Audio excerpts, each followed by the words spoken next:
In the summer of 1942, the fate of hundreds of thousands of soldiers, and perhaps the entire war on the Eastern Front, was already being shaped far from the battlefield. The disaster that would later unfold at the Battle of Stalingrad did not begin in the ruined streets of a Soviet city.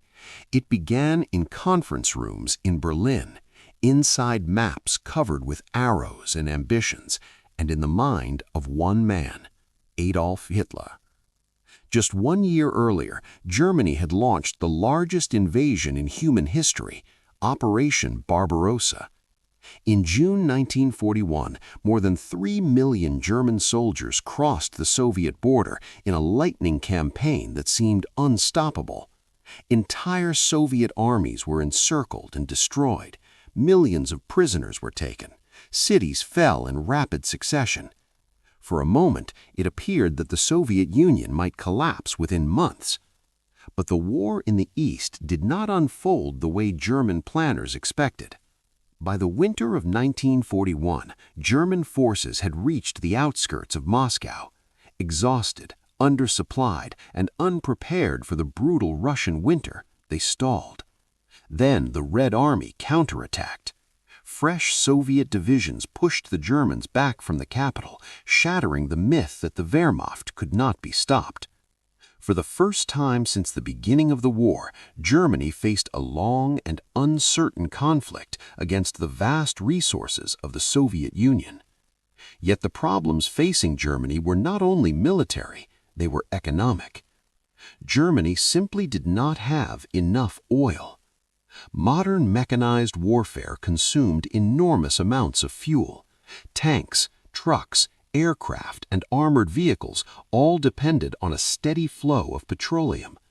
But Germany had very limited domestic oil reserves. The war machine relied heavily on imports and synthetic fuel production, both of which were fragile and insufficient for a prolonged conflict. Meanwhile, the Soviet Union possessed one of the most valuable energy regions in the world, the oil fields of the Caucasus. For Hitler, those oil fields represented more than just a strategic objective.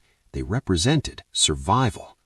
If Germany could seize the Caucasus, cities like Baku and Grozny, it would cripple the Soviet war economy while fueling the German army for years to come.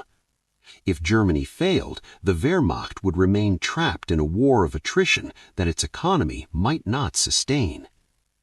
By early 1942, Hitler was convinced that the solution to Germany's problems lay in a massive new offensive in southern Russia. The operation was given the code name Case Blue. The plan seemed simple on paper. German forces would advance deep into the southern Soviet Union, capture the oil fields, and cut the Soviet Union off from its most vital resources. At the same time, German troops would secure the Volga River, the main artery of Soviet transportation and supply. On the banks of that river stood a city with an industrial skyline and a powerful name: Stalingrad. At first, Stalingrad was not even the primary objective of the operation. Its importance was partly strategic. It controlled traffic along the Volga, but its greatest value was symbolic. The city carried the name of the Soviet leader himself, Joseph Stalin. Capturing Stalingrad would deliver a massive propaganda victory. It would humiliate the Soviet leadership and demonstrate German dominance to the world. But as the planning progressed, a dangerous idea took shape. Hitler decided that the German Army Group South should pursue two enormous objectives at the same time. One part of the army would drive southeast into the Caucasus to seize the oil fields. Another part would push east toward Stalingrad and the Volga. To accomplish this, Army Group South was split into two separate forces, Army Group A and Army Group B. On the map, the arrows pointed confidently in different directions, but on the ground, this decision created a massive problem. The German army was already operating hundreds of miles from its supply bases. Railroads had to be converted to German gauge. Fuel, ammunition, food and reinforcements had to travel enormous distances across damaged infrastructure and hostile territory. By splitting the army, Hitler stretched his forces even thinner. Some of Germany's most experienced generals immediately saw the danger. Senior commanders warned that the German army did not have the manpower or logistics to support two major offensives simultaneously. Supply lines would become dangerously extended. The flanks of the advancing armies would be exposed, and if the Soviets regrouped, the Germans could find themselves vulnerable to counterattack. But by 1942, the balance of power inside the German command structure had shifted. Hitler increasingly distrusted the caution of his generals. He believed that boldness and willpower, not caution, had brought Germany its victories. Time and again, he had overridden military advice and been proven right. So he dismissed the warnings. Instead of concentrating strength on a single decisive objective, the German army would chase two prizes at once: the oil of the Caucasus and the city on the Volga. At first, the offensive seems to validate Hitler's confidence. When the operation began in the summer of 1942, German forces smashed through Soviet defenses across the southern front. Entire Soviet formations collapsed. The Wehrmacht advanced hundreds of kilometers across the steppe. Dust clouds from German columns stretched across the horizon. It looked like another triumph of blitzkrieg. But beneath the surface, the seeds of disaster were already being planted. Every mile forward made the German position more fragile. Supply trucks struggled to keep pace with the advancing armies. Fuel shortages became increasingly common. Infantry divisions were stretched across vast front lines. And most dangerously of all, the flanks of the advancing German forces were being guarded not by elite German units, but by weaker Allied armies from Romania, Hungary, and Italy. These forces were brave, but they lacked the equipment, training, and anti-tank weapons needed to withstand a major Soviet assault. For the moment, the Red Army was retreating, but Soviet commanders were learning from their defeats. While German troops pushed deeper towards the Volga and the Caucasus, Soviet planners were studying the shape of the German advance. They saw the widening gap between the two German army groups. They saw the thinly defended flanks, and they saw an opportunity. The deeper the German army advanced, the more vulnerable it became. The campaign that was meant to secure Germany's future was slowly transforming into a trap.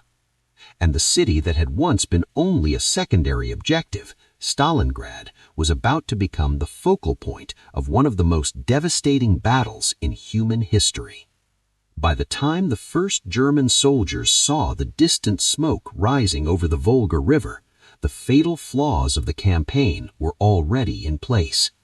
The road to Stalingrad had begun not with gunfire, but with a decision. And that decision would soon cost an army its freedom and a regime its dream of victory. By late summer 1942, the vast plains of southern Russia were filled with dust, smoke, and the endless movement of armies. German columns stretched for miles across the steppe, tanks, trucks, artillery, and infantry, all pushing eastward toward a distant river that few of them had ever seen. The advance was part of the massive offensive known as Case Blue, and for a time it seemed unstoppable. After the harsh winter that followed Operation Barbarossa, the German army had regained momentum. Soviet defenses in the south were still recovering from enormous losses suffered in 1941 and early 1942. Entire Soviet formations were forced to retreat under the pressure of the German advance.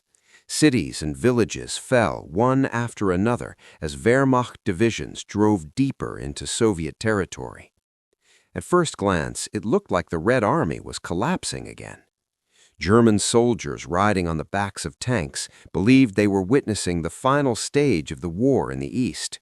Many thought that once the Volga River was cut and the oil fields captured, the Soviet Union would finally break.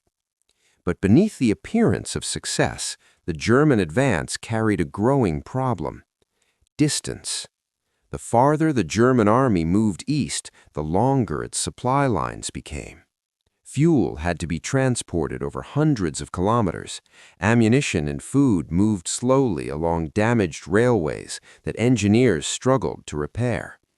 Trucks broke down in the heat and dust of the Russian summer. Every kilometer gained on the battlefield created new pressure behind the front lines. Yet the orders from Berlin were clear: push forward. The strategic importance of the Volga River made the advance toward Stalingrad increasingly urgent. The Volga was not just another river, it was one of the most important transport routes in the entire Soviet Union. Oil from the Caucasus, grain from southern farms, and industrial materials from central Russia all traveled along its waters. If German forces could cut the Volga, they could disrupt the entire Soviet supply system. Standing directly on that river was the city that carried enormous symbolic weight: Stalingrad.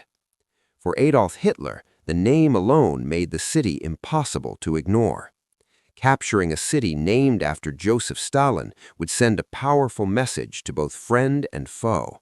It would show the world that even the Soviet leader's namesake city could not resist the German war machine. So what had originally been a secondary objective now became a central target. As German forces approached the Volga region in August 1942, the speed of their advance began to slow. Soviet resistance stiffened as more Red Army units were rushed toward the city. Defensive positions were prepared along the riverbanks and in the surrounding hills. At the same time, the Soviet leadership in Moscow realized something critical. The Germans were overstretched. While one German army group was pushing toward the oil fields in the Caucasus, another was advancing toward Stalingrad. The front line now extended across enormous distances. Many sectors were defended not by German divisions, but Allied armies from Romania, Hungary, and Italy. These armies held long stretches of open terrain along the Don River and the steppes north and south of Stalingrad. From the Soviet perspective, this created both danger and opportunity. But first, the city itself had to hold. In August 1942, Stalingrad transformed almost overnight into an industrial center, into a fortress. Factories were converted into defensive strongpoints. Civilians dug trenches, built barricades, and prepared shelters. Anti-aircraft guns were positioned on rooftops and near the riverbanks. The responsibility for defending the city would soon fall to one of the Red Army's most determined commanders, Vasily Chuikov. But before the ground battle even began, the Luftwaffe struck. On August 23, 1942, hundreds of German aircraft appeared over the city. Bombers roared across the sky, dropping thousands of tons of explosives. Firestorms spread through residential districts and industrial zones alike. Buildings collapsed into piles of rubble. Oil storage tanks ignited, sending black smoke high into the air. Within hours, much of the city was burning. Tens of thousands of civilians were killed in the bombing. To German observers, the destruction seemed like the beginning of a quick victory. The city had been shattered by the air assault. Surely the remaining defenders would collapse. But the bombing had an unexpected effect. Instead of destroying Stalingrad as a battlefield, it transformed it into one of the most difficult environments for mechanized warfare imaginable. Streets were blocked by debris. Factories became labyrinths of broken steel and concrete. Ruined apartment buildings turned into natural fortresses. The rubble created perfect terrain for defenders. Meanwhile, Soviet leadership issued one of the most famous and ruthless orders of the war. Under the authority of Joseph Stalin, the Red Army announced Order Number 227. Its message was simple and brutal: not one step back. Retreat without orders was forbidden. Blocking detachments were placed behind Soviet lines to prevent unauthorized withdrawals. The defense of the Volga became a matter not only of strategy, but of survival. Every soldier who crossed the river into Stalingrad understood the reality. Many of them would never leave. Across the steppe, German troops could now see the distant skyline of the ruined city. Smoke from the bombing hung over the horizon like a dark cloud. To German soldiers of the Sixth Army, the sight was both exciting and ominous. They believed they were about to capture a city that would bring them victory. But they were also marching into a battlefield unlike anything they had ever experienced. The closer the Germans moved to the Volga region, their supply lines strained under the pressure. Fuel shortages became common. Units were forced to pause while waiting for ammunition and reinforcements. The wide front required enormous numbers of troops just to hold the ground that had already been captured. And while German commanders focused their attention on the city ahead, Soviet planners were studying something entirely else. They were watching the flanks. North and south of Stalingrad, long stretches of the front were defended by Romanian divisions equipped with outdated anti-tank weapons and limited artillery support.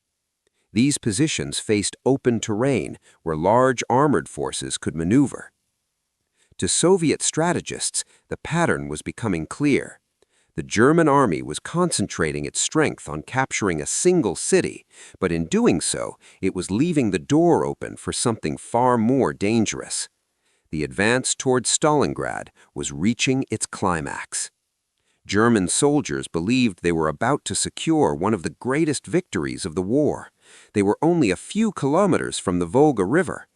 But deeper they moved into the ruins of the city, they were stepping into a trap that was slowly closing around them. When the first German soldiers entered the outskirts of Battle of Stalingrad in late August 1942, many believed the battle would be over quickly. From a distance, the city looked destroyed beyond repair. Entire districts had been reduced to smoking rubble by the Luftwaffe's massive bombing raids. Factories were shattered, apartment blocks collapsed, and fires still burned across the skyline. To the German command, it appeared that Stalingrad had already been broken before the real fighting even began. But what the German army had actually created was the perfect battlefield for the defenders. Instead of open streets and intact buildings, the city had become a maze of ruins. Piles of concrete, twisted steel, and shattered walls formed natural bunkers and hidden firing positions. Tanks could barely move through the debris. Artillery had difficulty identifying targets. Every street corner, every basement, every collapsed staircase could hide Soviet soldiers. The battle that followed would become one of the most brutal forms of warfare ever recorded. Urban combat in Stalingrad quickly destroyed the advantages that had made the German army so powerful in earlier campaigns. Blitzkrieg relied on speed, coordination, and open terrain. But inside the city, speed was impossible. Armored units could not maneuver freely. Instead of sweeping movements across wide fronts, the fighting shrank down to incredibly small spaces. Sometimes the battle was fought for a single building. Sometimes it was fought for a single room. The responsibility for organizing the Soviet defense inside the city fell largely to one man, Vasily Chuikov, commander of the Soviet 62nd Army. Chuikov quickly understood that if German forces were allowed to use their superior artillery and air power from a distance, the defenders would be destroyed. So he adopted a dangerous but effective strategy. Soviet troops would fight as close to the Germans as possible. By staying within a few dozen meters of enemy positions, the Red Army made it difficult for German aircraft and artillery to operate without risking friendly fire. The battle became a chaotic and intimate struggle where soldiers could often hear the voices of the enemy on the other side of a wall.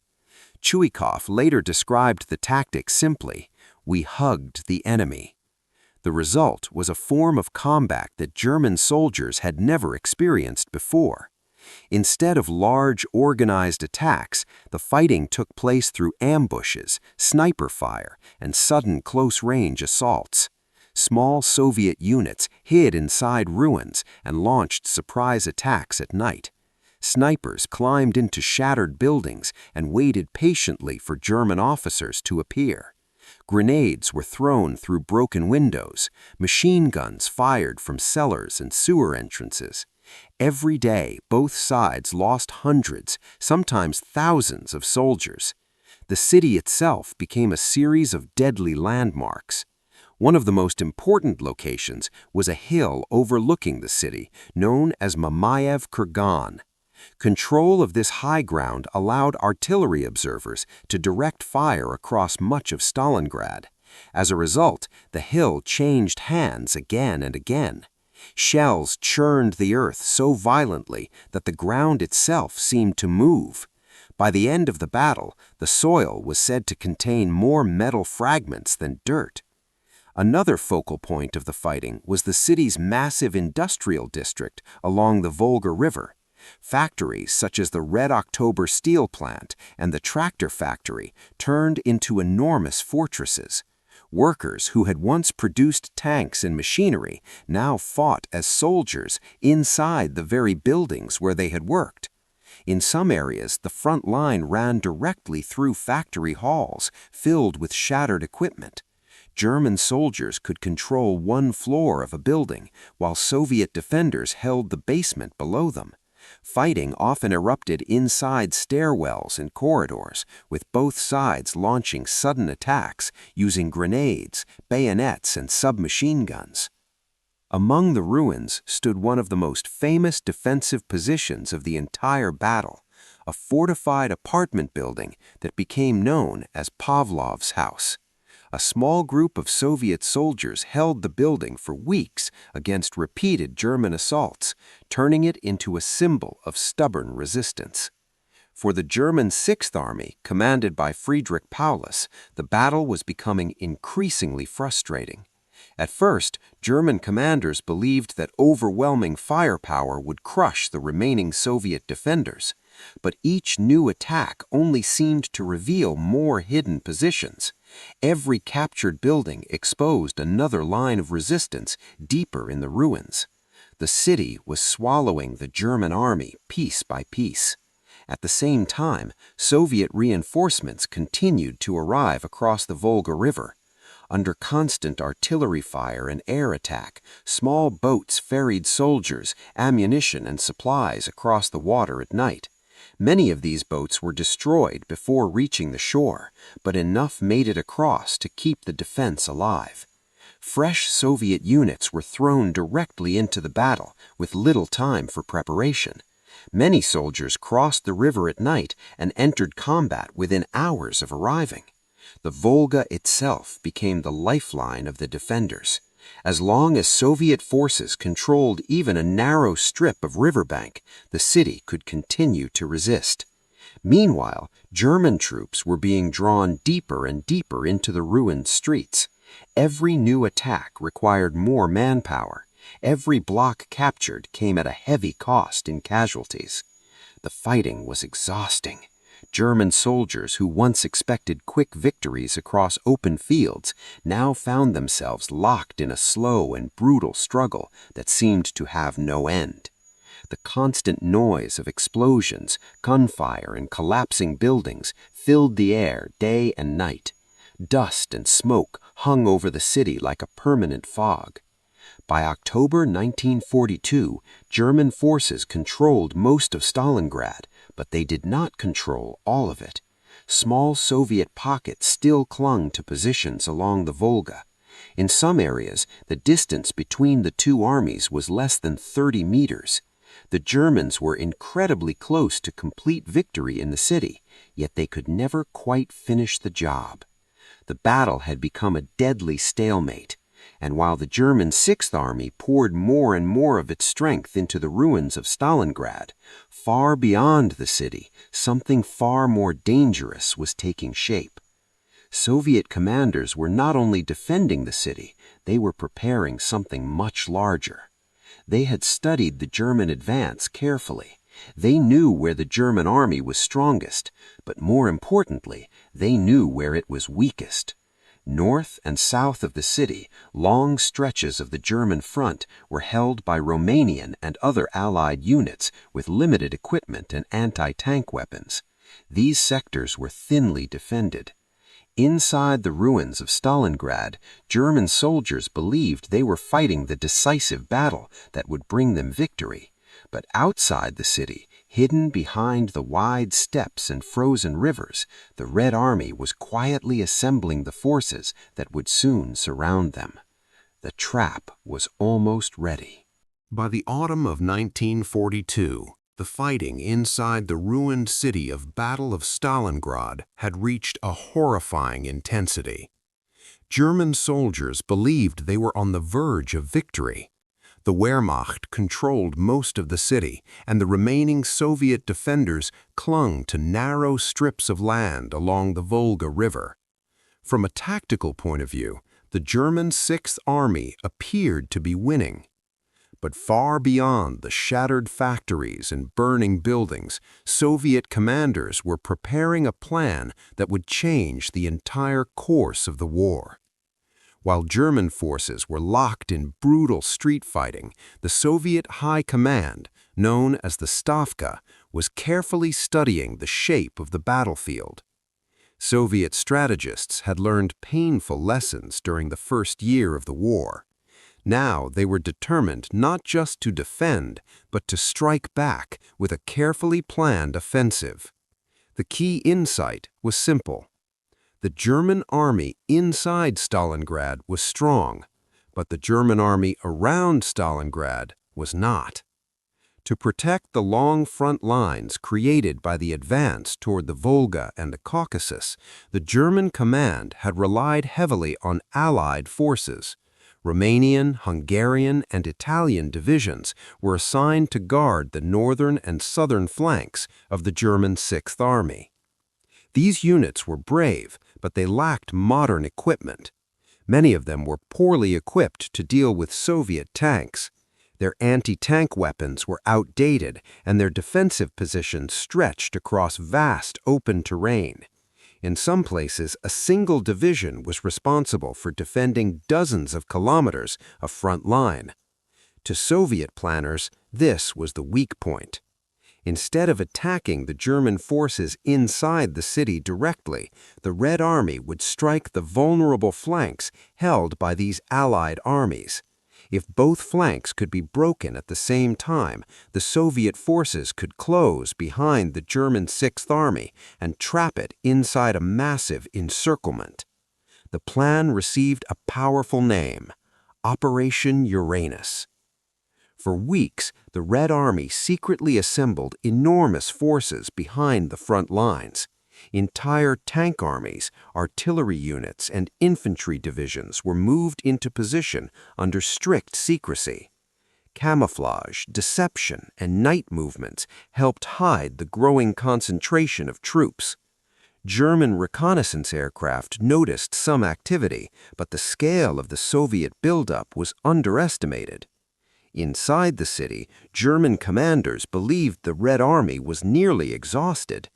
The fierce street fighting had cost the Soviets enormous casualties. From the German perspective, it seemed unlikely that the Soviets could launch a major offensive so soon. But the Red Army had been preparing for exactly this moment. On the morning of November 19, 1942, the silence of the frozen steppe was suddenly shattered. Thousands of Soviet artillery guns opened fire simultaneously against Romanian positions north of Stalingrad. The bombardment was overwhelming. Shells exploded across trenches and defensive lines, tearing apart communications and sowing confusion among the defenders. Then the Soviet tanks appeared. Wave after wave of armored vehicles rolled forward across the snowy fields.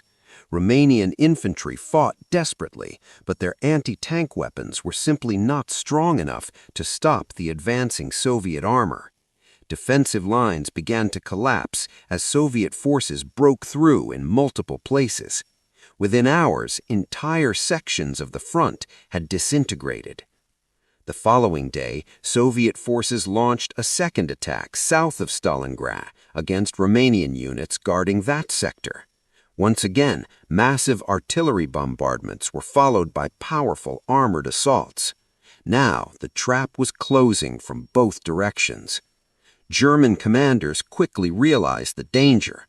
The breakthroughs on the flanks threatened to cut off the entire Sixth Army inside Stalingrad.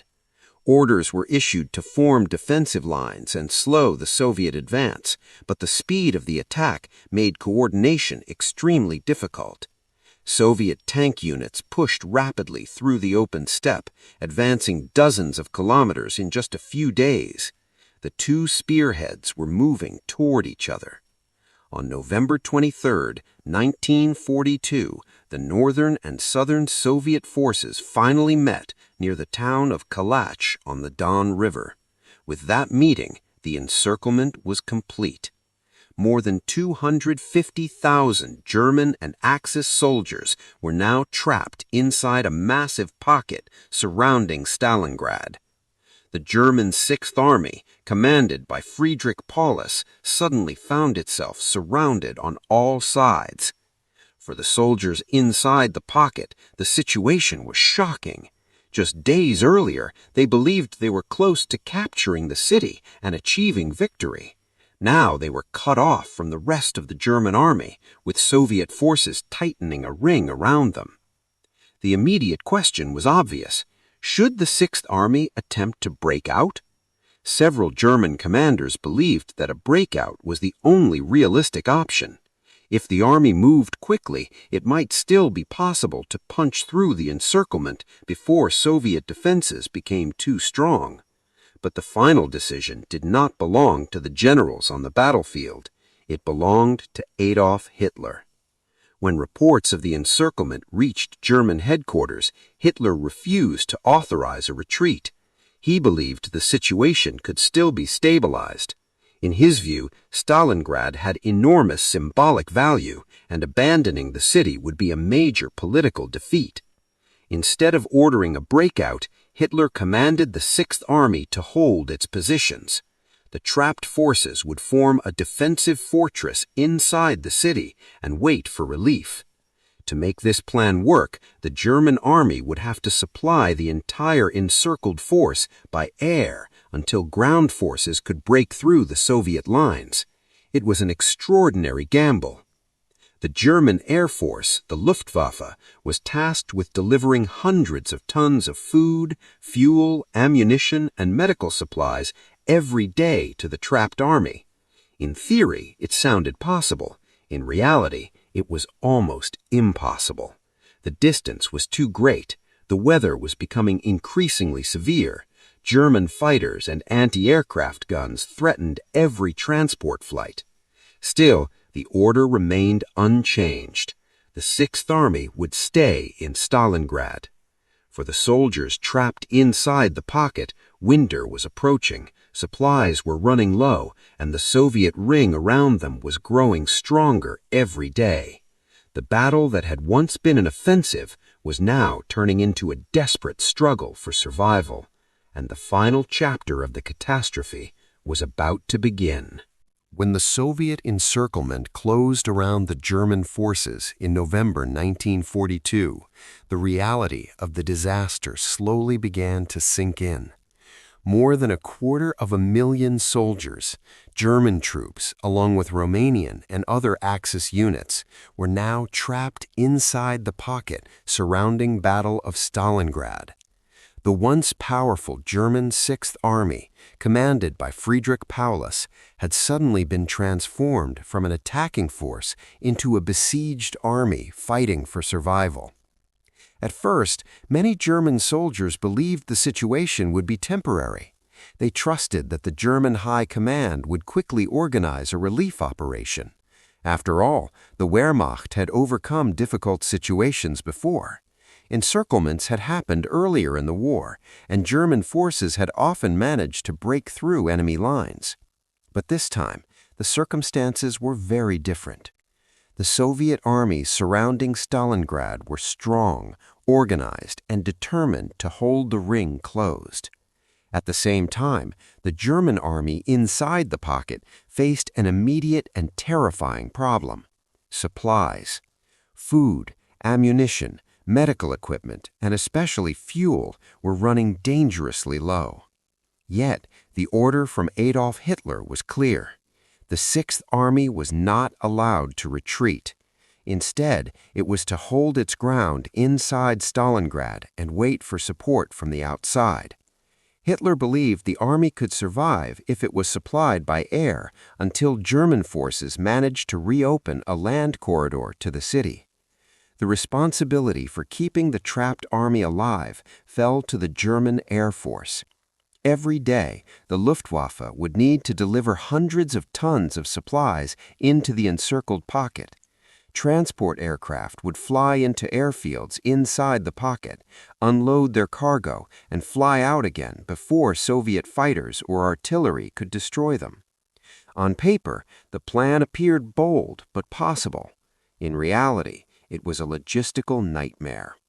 Winter was tightening its grip over the steppes of southern Russia. Snowstorms, freezing temperatures, and thick fog made flying extremely dangerous. Aircraft engines struggled in the cold. Runways were often covered in ice or bomb craters. Even under perfect conditions, the Luftwaffe simply did not have enough transport aircraft to deliver the required supplies, and conditions were far from perfect. Soviet fighter planes patrolled the skies. Anti-aircraft guns surrounded the airfields. Many German aircraft were shot down before they ever reached the pocket. Others crashed during landing attempts on damaged runways. The amount of supplies arriving inside the pocket was far below what the army needed. Instead of hundreds of tons required each day, only a fraction of that amount reached the trapped soldiers. Soon, the shortages became impossible to ignore. Food rations were reduced again and again. Soldiers received only small portions of bread and thin soup each day. Horses were slaughtered for meat. Ammunition had to be carefully rationed. Fuel was so scarce that many vehicles and tanks were abandoned where they stood.